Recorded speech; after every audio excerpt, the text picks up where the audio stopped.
आणि आता एक महत्त्वाची बातमी आहे पीएफ धारकांसाठी केंद्राने कर्मचारी ठेव संलग्न विमा योजना आणलेली आहे आणि यामध्ये नोकरी दरम्यान कर्मचाऱ्याचा आकस्मिक मृत्यू झाला तर त्याच्या कुटुंबाला 7 लाखांपर्यंत विमा कवच मिळणार आहे।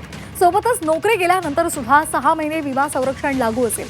या योजनेचा प्रीमियम पूर्णपणे कंपनी भरणार आहे आणि त्यामुळे पीएफ धारकांवर त्याचा कुठलाही अतिरिक्त बोजा असणार नाही। आताची महत्त्वाची बातमी आपण पाहतोय पीएफ धारकांसाठी आहे। पीएफ धारकांसाठी ही महत्त्वाची बातमी केंद्राने कर्मचारी ठेव संलग्न विमा योजना आणली आहे। यामध्ये जर नोकरी दरम्यान एखाद्या कर्मचाऱ्याचा आकस्मिक मृत्यू झाला तर त्याच्या कुटुंबाला 7 लाखांपर्यंत विमा कवच मिळणार आहे।